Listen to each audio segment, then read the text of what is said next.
अब हम बात कर लेते हैं कि इसको हम यूज़ कैसे करेंगे, किस तरह से यूज़ करेंगे।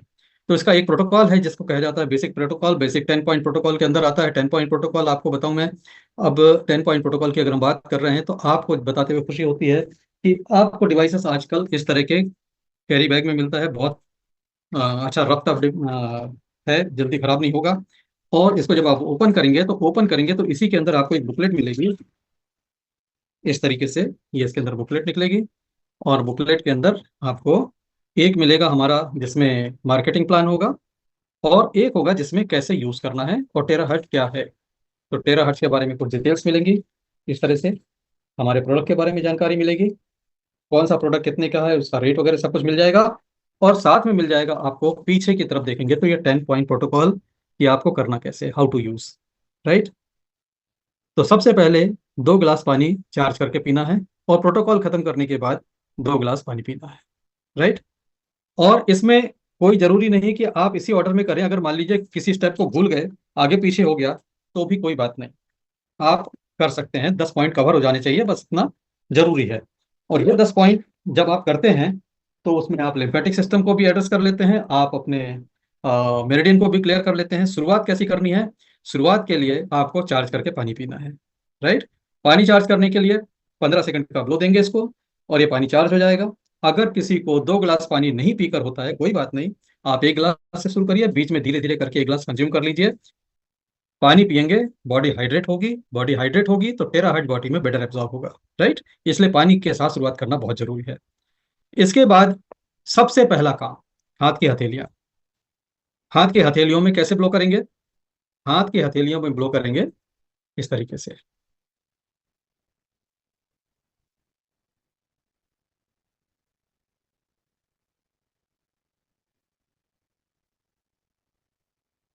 हाथ की हथेलियां, हथेलियों पे ब्लो करने के लिए। अब हाथ की हथेलियों पे ब्लो क्यों करना है? क्यों करना है? क्योंकि हाथ की हथेलियों से टेरा हर्ट्ज का जो एनर्जी है वो आपके मेरिडियन में ट्रेवल होगा, पूरे शरीर में ट्रेवल होगा, दोनों हाथ की हथेलियों से। जो लोग सुजोक और एक्यूप्रेशर करते हैं उनको पता है कि ये सारे कहीं ना कहीं पॉइंट्स होते हैं हमारे हाथ में। अब अगर किसी को ये पता करना हो कि हम सबसे ज्यादा कहाँ पर ब्लो करें, तो आप अपने हाथ में जगह जगह जगह प्रेशर देके देख सकते हैं। कोई एक जगह आपको ऐसी मिलेगी जहां पर लगेगा कि यार यहाँ बहुत ज्यादा चुभ रहा है। अगर आप पेन लेके करें या अंगूठे से दबाएं, तो आप धीरे धीरे पोजीशन चेंज करते जाएंगे, कोई 2 4 जगह ऐसी मिल सकती है जहां पर आपको लगेगा पेन हो रहा है यहाँ पर। जैसे मैं यहाँ प्रेस कर रहा हूँ तो मुझे यहाँ पर पेन लग रहा है। ठीक है। तो जहां पेन लग रहा है, इस जगह को मैं ज्यादा ब्लो करूंगा, क्योंकि यहाँ पर जरूरत ज्यादा है। राइट। और अगर आपके पूरे हाथ में कहीं पेन नहीं हो रहा, पूरे हाथ को ब्लो करिए। तरीका बिल्कुल सिंपल है, मशीन ऑन करनी है और इस तरीके से ब्लो करना है, एंटी क्लॉकवाइज घुमाते हुए पूरे हाथ में।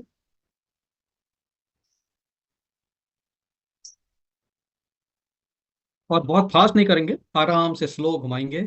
और स्लो घुमाने के साथ साथ माइंड से एक थॉट ये रखेंगे, इंटेंशन ये रखेंगे, my body is receiving energy through my hand.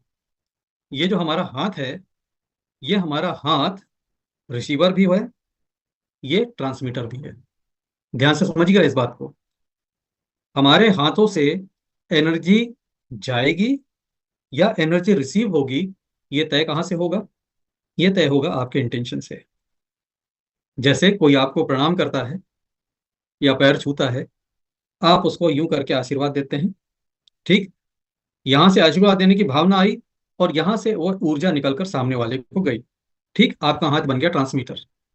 भगवान के आगे जब आप प्रार्थना करते हैं, ठीक है, चाहे वो किसी भी धर्म की पद्धति हो, अगर भगवान के आगे आपने हाथ इस तरह से फैलाए हैं या ऐसे प्रार्थना की है, आप अपने हाथों को रिसीवर बना लेते हैं। आपके हाथों से वो एनर्जी रिसीव होती है। राइट। जब आप किसी से हैंडशेक करते हैं तो आपकी ऊर्जा उसको और उसकी ऊर्जा आपको चली जाती है, एक दूसरे को चली जाती है।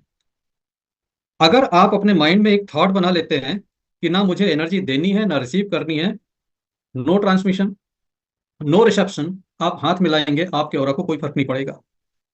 आप अपने थॉट से अपने ऑरा को लॉक भी कर सकते हैं। तो थॉट, जो हमारा माइंड है, ये हमारा माइंड कंट्रोलर है पूरे एनर्जी का, कि क्या करना है। राइट। इसीलिए बिलीफ बहुत इंपॉर्टेंट है। अगर आप विश्वास करते हैं कि ये डिवाइस से एनर्जी, क्वांटम एनर्जी आ रही है, हमको मिल रही है, रिसीव कर रही है, आपका बॉडी उसको, आप अगर इसको बोलते हैं फालतू की एक्टिविटी कर रहा हूँ यार, क्या होगा इसको करने से, तो आपने अपने माइंड से उस एनर्जी को रिजेक्ट किया है। तो रिजेक्ट मत करिए, एक्सेप्ट करिए। राइट। इससे जो एनर्जी निकल रही है उस एनर्जी को खुशी खुशी स्वीकार करिए कि एनर्जी आपके मेरिडियन को क्लियर कर रही है। और वाकई अगर आप ऐसा करेंगे तो आप मिरेकल देखेंगे कि yes, it is doing miracle. ठीक। दूसरे हाथ पर भी ऐसे ही करना है। तो ये दोनों हाथ का प्रोटोकॉल हो गया। दोनों हाथ इसी तरीके से दोनों पैर के तलवे। सेकंड नंबर पर यही एक्टिविटी पैर के तलवों के साथ करनी है। अगर आप खुद करना चाहें तो बहुत आसान है। पैर को फोल्ड करके, जैसे चेयर पे बैठते हैं ना, एक पैर के ऊपर दूसरा पैर रख के, ऐसे वैसे पैर रख के बैठिए और साइड से कर लीजिए। सिवा पीठ के हर चीज प्रोटोकॉल की खुद की जा सकती है। और जिनके हाथ में थोड़ी फ्लेक्सिबिलिटी है वो अपने हाथ से अपनी पीठ में भी कर सकते हैं। लेकिन अगर नहीं होता तो आप किसी और से करा लीजिए। बाकी 9 पॉइंट तो खुद ही किए जा सकते हैं, आपको कहीं कोई प्रॉब्लम नहीं है। और मान लीजिए कोई ऐसा व्यक्ति है जो बोले कि मेरे पास कोई है ही नहीं, तो पीठ पे करने के बजाय आप सामने गले से चालू कर दीजिए और नीचे तक करिए। टेरा हर्ट्ज 8 से 10 इंच जाती है, तो इस तरफ से भी रीढ़ की हड्डी में पहुंच जाएगी। लेकिन अगर पीठ से करें तो ज्यादा अच्छा है। राइट। तो पैर के तलवों पे भी कर लिया। 2 पॉइंट हो गए। इसके बाद आ जाती है स्पाइन।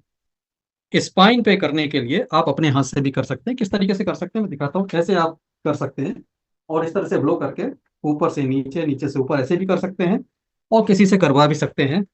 स्पाइन पे जब करेंगे तो ऊपर से नीचे लाएंगे, नीचे से ऊपर नहीं ले जाएंगे। हाई बीपी वाले पेशेंट के लिए नीचे से ऊपर नहीं ले जाना है। अगर हाई बीपी का पेशेंट नहीं है, आप नीचे से ऊपर, ऊपर से नीचे कर सकते हैं। लेकिन अगर हाई बीपी का पेशेंट है तो ओनली डाउनवर्ड डायरेक्शन। ठीक है, इस बात को विशेष ध्यान रखेंगे, क्योंकि हाई बीपी वाले पेशेंट के लिए नीचे से ऊपर करने में उसका बीपी बढ़ता है। जिनका बीपी लो रहता है उनके लिए आप ये कर सकते हैं कि नीचे से ऊपर चढ़ाना चालू कर दीजिए, तो बीपी थोड़ा सा बढ़ना स्टार्ट हो जाएगा। राइट। लेकिन हाई बीपी वालों के लिए दो बातें ध्यान रखें कि स्पाइन में नीचे ही करना है, ऊपर नहीं ले जाना है, और सिर के ऊपर हीट नहीं देनी है। तो 3 पॉइंट हो गए। दोनों हाथ की हथेलियां, पैर के तलवे और स्पाइन। ये 3 पॉइंट होते हैं बेसिक प्रोटोकॉल। अगर आपके पास समय की कमी है तो मिनिमम इतना जरूर करिए, 3 जगह, दो हाथ की हथेलियां, पैर के तलवे और स्पाइन। और उसके बाद जहां प्रॉब्लम हो रही है वहां पर 20 मिनट लगा दीजिए। ठीक है। फोर्थ पॉइंट है हमारा हेड। हेड पे ब्लो करेंगे। तो हेड पे एंटी क्लॉकवाइज घुमाएंगे। हेड में हमारा क्राउन चक्र होता है, क्राउन चक्र भी हमारा क्लियर होता है। और साथ में बेनिफिट यह है कि हमारे सिर पर जो हमारे ब्रेन के न्यूरॉन्स हैं उनको बेनिफिट मिलता है। कोई अगर हमारी क्लॉटिंग है, यहाँ क्लॉटिंग निकल जाती है। जिसको भी हेड हेड पर किसको करना है, जिनको माइग्रेन है वो कर सकते हैं, जिन्हें ब्रेन स्ट्रोक हुआ है वो कर सकते हैं, जिनके ट्यूमर है वो कर सकते हैं, जिन्हें पार्किंसन है वो कर सकते हैं, जिन्हें पैरालिसिस है उन्हें भी हेड पे ही करना है। लेफ्ट साइड बॉडी का, अगर मैं इस हाथ की बात करूं तो ये हाथ मेरा कंट्रोल हो रहा है ब्रेन के इस साइड से, और इस हाथ की बात करूं तो ये हो रहा है ब्रेन के साइड से। ब्रेन का लेफ्ट राइट बॉडी को कंट्रोल करता है और राइट लेफ्ट को कंट्रोल करता है। तो अगर किसी का राइट साइड में पैरालिसिस हुआ तो आप उसके सिर के लेफ्ट साइड में ब्लो ज्यादा करेंगे, उससे उसे बेनिफिट होगा। ठीक है। तो पैरालिसिस वालों के लिए हेड पर ब्लो करना बहुत जरूरी है। अगर बीपी हाई रहता है दूर से करें, हीट नहीं लगनी चाहिए, क्योंकि हीट लगेगी तो ब्लड सर्कुलेशन फास्ट होगा और वो उसके लिए सही नहीं है।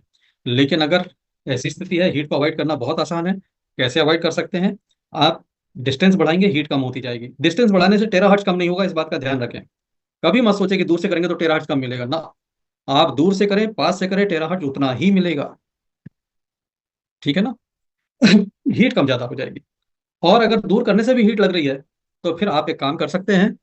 आप उसको ऐसे कैप पहना सकते हैं कि भाई कैप पहन लो, कैप के ऊपर से कर दो। ठीक। टॉवल रख सकते हो सिर के ऊपर। किसी भी तरीके से हीट को ब्लॉक किया जा सकता है। मेटल के सिवा हर चीज में से टेराहर्ट्ज आर पार हो जाती है, बेनिफिट मिल जाएगा। ठीक है सर। अब हेड के बाद आ गई बात किसकी? हेड के बाद हम बात करेंगे हमारे साइड्स की। ये गर्दन की साइड, कान के नीचे से ये वाला एरिया और ये वाला एरिया। गर्दन के साइड पर हम जब ब्लो करते हैं तो यहां से हमारी कौन सी नर्व जाती है, जिसका नाम है वेगस नर्व।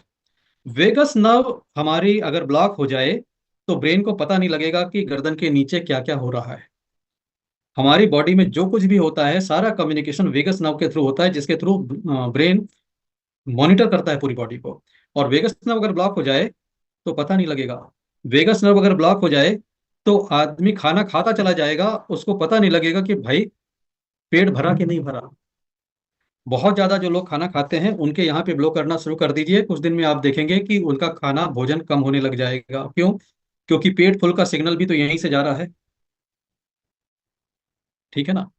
तो बॉडी में जो कुछ भी नीचे हो रहा है उसकी मॉनिटरिंग ब्रेन करता है। ये चैनल हमारे हमेशा ओपन होने चाहिए।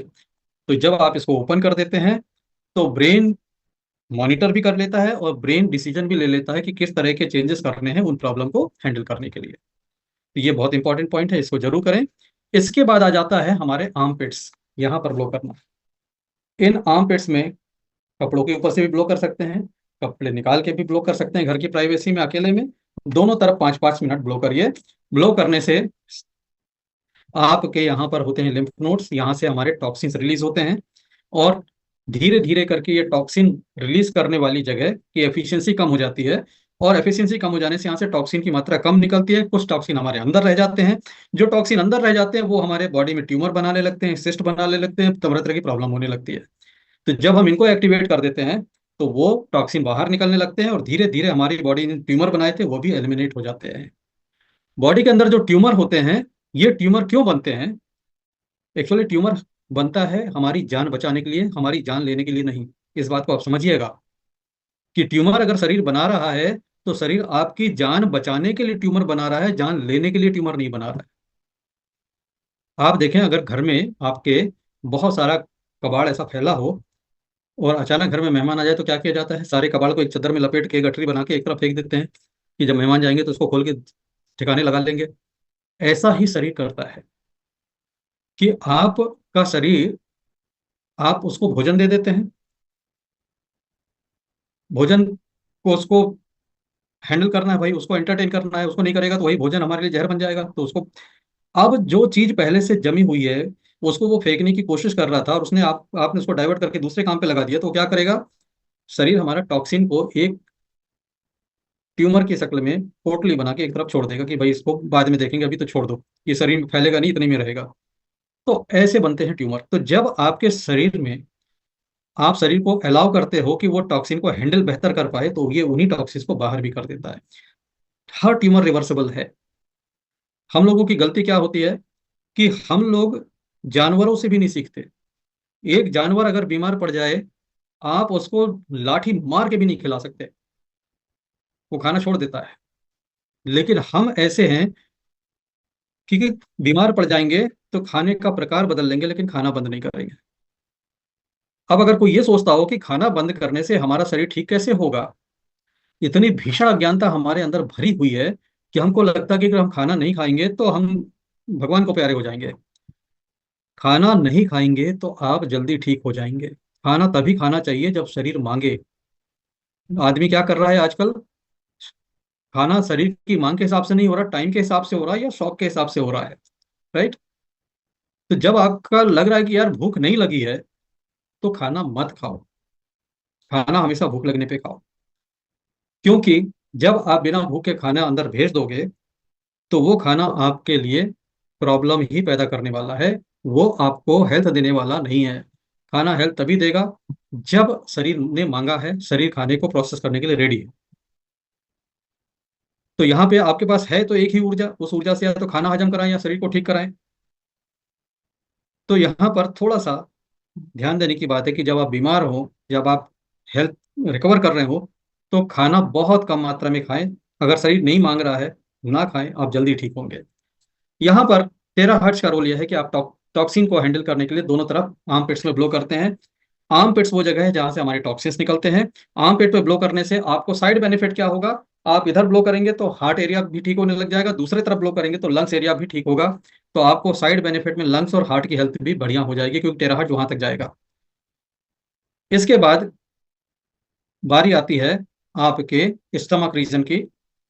स्टमक रीजन में एक तरफ लीवर है, हार्ट के नीचे लीवर, और दूसरे साइड में पैंक्रियास।